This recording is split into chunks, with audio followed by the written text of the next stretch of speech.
எட்ரா கொக்கி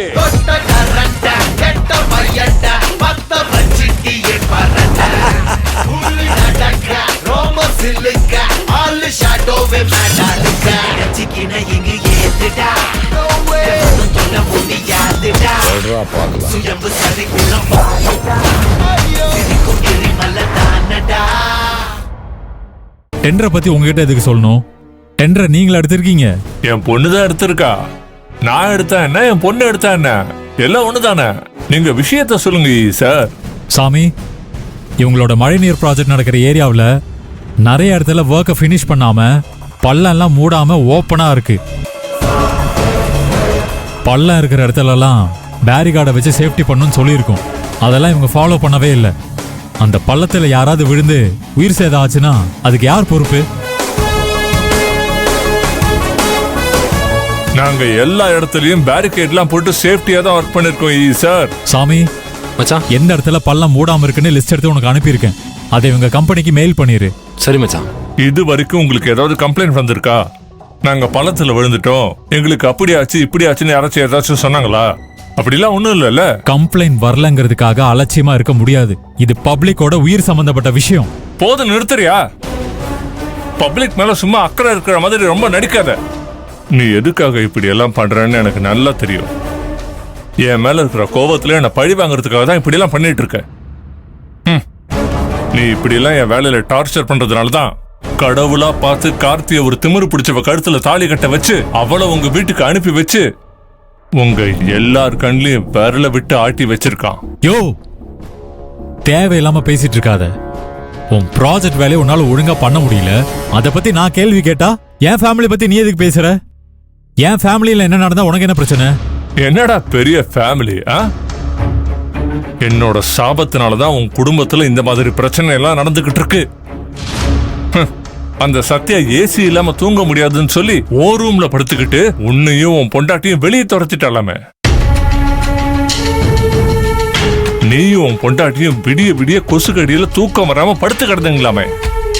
இன்னும் பாரு, இதெல்லாம் வெறும் ஆரம்பம்தான். இதோட முடிவை இன்னும் கூடிய சீக்கிரத்துல நீ நடு தெருவுக்கு வரப்போற. யோ, உனக்கு அவ்வளவுதான் மரியாதை. எந்திரியா? மச்சான் மச்சான் இரு மச்சான், நீ கோவப்படாத.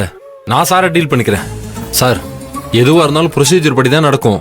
நான் உங்களுக்கு சார் அனுப்புன லிஸ்ட்டை மெயில் பண்றேன். அதை முதல்ல சரி பண்ண பாருங்க. சாமி, எனக்கே லிஸ்ட் அனுப்புறியா? லிஸ்ட்? உனக்கு விஷயம் தெரியுமா? இவனுக்கு அந்த சத்யா ஒரு லிஸ்ட் கொடுத்துருக்கா. வேணா ஏகாம்பரம், தேவையில்லாம பிரச்சனை பண்ணிட்டு இருந்தா அது உனக்கு நல்லா இருக்காது. என்னடா என்னைய மிரட்டுறியா?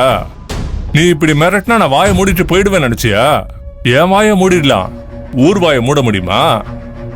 உன் குடும்ப தகராறு தான் தெருவுல தலைப்பு செய்தியா சிரிப்பா சிரிக்குதேடா. அவ உனக்கு லிஸ்ட் கொடுத்தாங்கிறதுக்காக அந்த கடுப்புல நீ எனக்கு லிஸ்ட் கொடுக்குறியா? சத்யா கொடுத்த லிஸ்ட வாங்குறதுக்கு உங்ககிட்ட பணம் இல்லனா அதை என்கிட்ட கேளு, நான் உனக்கு வாங்கி தரேன். அதை விட்டுட்டு எனக்கு நீ ஒரு லிஸ்ட் கொடுக்குறியா? என்னையா சொன்ன?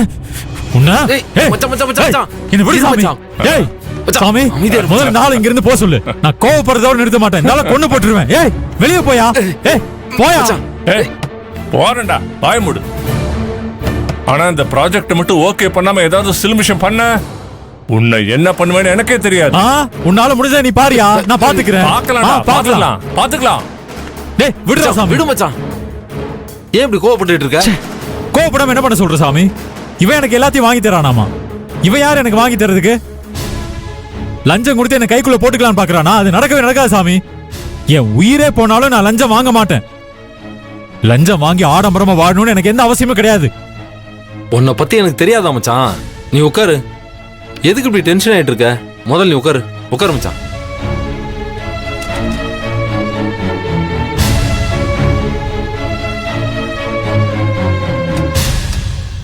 ஏன் மச்சான், அந்த ஆளு ஏதோ லிஸ்ட் அது இதுன்னு சொன்னாரு. அதை ஏன்டா கேக்குற?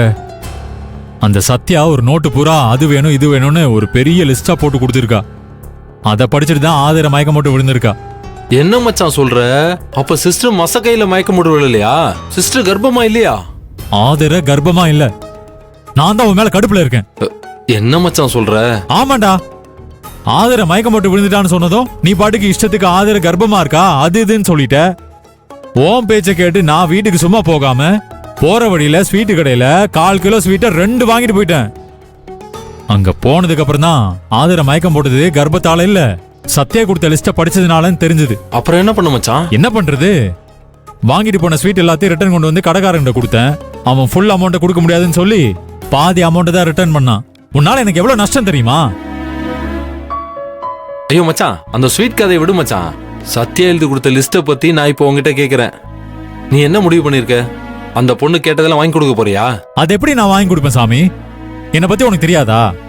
அதானே, நீ தான் கல்லூலி மங்கன்லயும் 1ஆம் நம்பர் கல்லூலி மங்கனாச்சே, நீ எப்படி வாங்கி கொடுப்ப?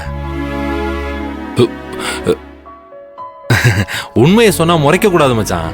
நீ வாங்கி கொடுக்கலாம், அந்த பொண்ணு சத்யா விடுமா? பிரச்சனை பண்ணாதா? சத்யா பிரச்சனை பண்ணாம இருக்கணும்னு தான் நான் ஆதரை விட்டு ஸ்ட்ரிக்டா பேச சொல்லியிருக்கேன். ஆதரை சத்யா கிட்ட எதுவும் வாங்கி தர முடியாதுன்னு